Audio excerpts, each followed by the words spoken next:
Il y a quelque chose que la plupart des gens comprennent de travers sur les narcissiques. On croit qu'ils ne craignent rien, qu'ils avancent dans le monde avec la certitude de quelqu'un qui n'a jamais vraiment douté. On les voit comme des gens sûrs d'eux, qui prennent l'espace sans s'excuser, qui dominent les pièces sans effort apparent. Et ça, c'est la surface. Parce que sous cette surface, et c'est là que Jung a regardé plus attentivement que presque n'importe qui, le narcissique vit dans une terreur très particulière. Pas la peur de l'échec ordinaire, pas la peur d'une critique ou d'un désaccord, quelque chose de beaucoup plus silencieux. La peur d'être exposé à ce qu'il a passé sa vie à refouler. Et il y a des personnes, pas les plus dominantes, pas les plus agressives, pas les plus imposantes, dont la simple présence déclenche cette peur. Des gens qui, sans chercher à le faire, sans même s'en rendre compte, rendent difficile pour le narcissique de maintenir l'illusion de ce qu'il croit être. Ce soir, je veux regarder les 5 signes qui trahissent cette peur. Non pas pour te donner une tactique, mais parce que si tu reconnais ces signes dans quelqu'un qui t'entoure, ils te disent de quelque chose d'important, pas sur lui, sur toi. Dans Aion, les œuvres complètes, volume 9, deuxième partie, publié en 1951, Jung décrit ce qu'il appelle l'inflation psychique. C'est un état dans lequel le moi s'est identifié non pas avec lui-même, mais avec une image de lui-même, un rôle, un récit, une grandiosité construite pour masquer quelque chose d'infiniment fragile. Le moi narcissique a confondu sa persona, ce masque social qu'on construit tous pour naviguer dans le monde, avec sa totalité. Il l'a fusionné avec lui-même. Et pour maintenir cette fusion, il doit faire quelque chose de permanent, de silencieux, d'épuisant. Refouler tout ce qu'il a contredit. Ce qu'il refoule, sa peur, sa honte, son doute, sa fragilité. Jung l'appelle l'ombre.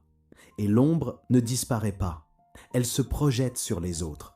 Le narcissique voit ses propres zones d'ombre chez ceux qui l'entourent. Il les y dépose sans le savoir, parce que c'est la seule façon qu'il a trouvé de ne pas avoir à les regarder en face. Et voilà où ça devient crucial. Face à quelqu'un qui a déjà fait ce travail, quelqu'un qui a regardé ses propres failles, qui les reconnaît, qui ne les nie pas, la projection ne colle pas. Le narcissique essaie de déposer sa peur chez toi. Et toi, tu la reçois sans être déstabilisé. Parce que tu connais déjà ces parties de toi. Tu les as traversées. Et ça, pour lui, c'est insupportable. En 1998, Brad Bushman et Roy Baumeister ont publié dans le Journal of Personality and Social Psychology une étude sur ce qu'ils appelaient l'ego menacé et le narcissisme. Ce qu'ils ont trouvé est contre-intuitif. Le narcissique n'est pas agressif quand il est attaqué de front. Il est agressif quand quelqu'un, par sa simple présence, interroge l'image favorable qu'il a construite de lui-même. La menace n'est pas physique, elle est existentielle. En termes simples, il n'a pas peur de toi parce que tu es fort.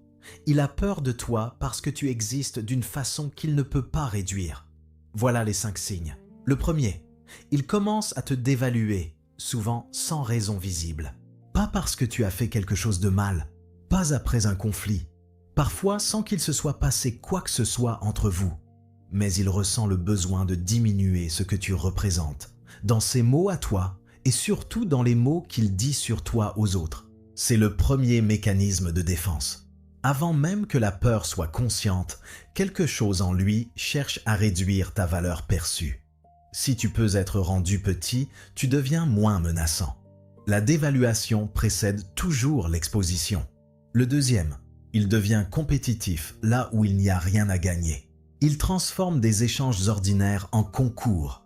Tu mentionnes quelque chose que tu as fait, pas pour impressionner, juste dans la conversation. Et immédiatement, quelque chose en lui répond. Quelque chose de plus grand, de plus difficile, de plus remarquable. Il a besoin de gagner même dans des situations où personne ne joue. Ce besoin constant de prouver sa supériorité là où personne ne la remet en question, c'est le signe d'une menace ressentie. Ton calme, ton absence de besoin de prouver quoi que ce soit, lui montre un terrain sur lequel il ne sait pas comment se battre. Le troisième, il essaie de te faire douter de ta propre perception. C'est le signe le plus insidieux.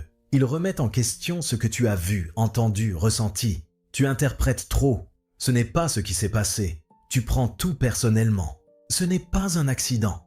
C'est une tentative de déstabiliser le seul terrain sur lequel il ne peut pas te battre, ton ancrage dans ce que tu ressens réellement. Parce que si ta perception est peu fiable, ta présence authentique l'est aussi. Et c'est précisément cette présence-là, ce fait d'être quelqu'un qui sait ce qu'il ressent et qui ne s'en excuse pas, qui le menace.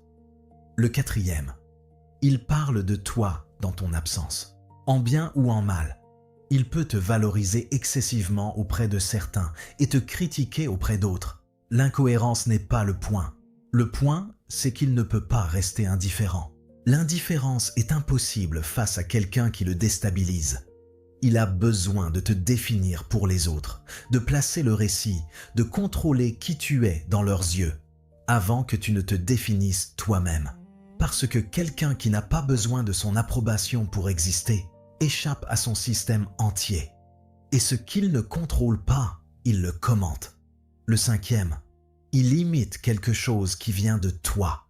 C'est le signe le plus silencieux et le plus révélateur.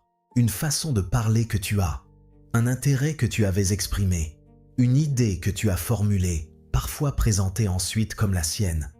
Il s'approprie quelque chose de toi, pas toujours consciemment, pas toujours délibérément, parce que quelque chose dans ce que tu es l'attire précisément. Jung avait observé ce mécanisme, la fascination pour ce qu'on a refoulé.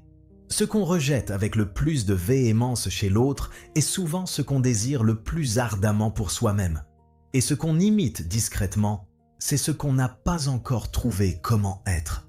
Je vais te parler d'un collègue de l'établissement où j'ai travaillé, quelqu'un que j'ai côtoyé pendant plusieurs années.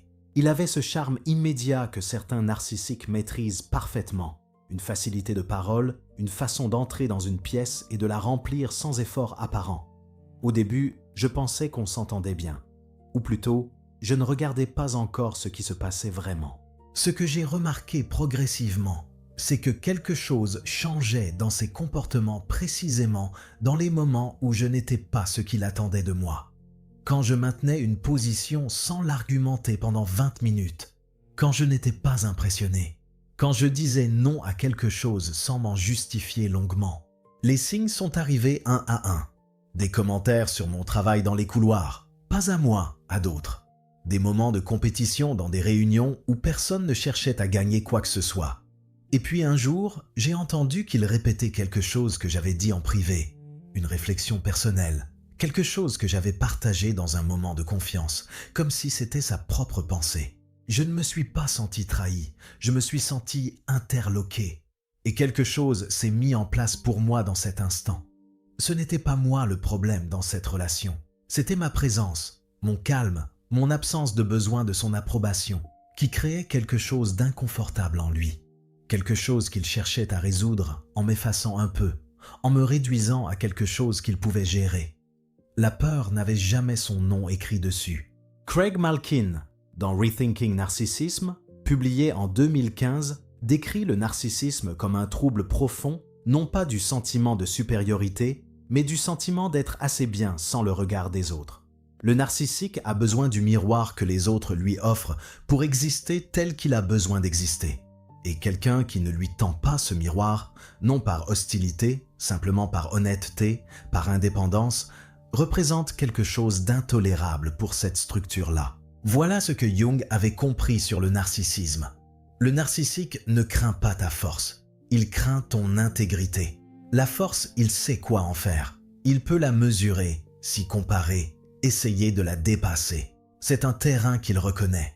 Mais quelqu'un qui n'a pas besoin de sa validation, qui ne cherche pas à le surpasser parce qu'il n'a rien à prouver, qui regarde ses propres failles en face sans en avoir honte. Ce profil-là, la présence intègre, calme, ancrée en elle-même, c'est quelque chose contre lequel il ne sait pas se battre, parce qu'il ne comprend pas les règles du jeu.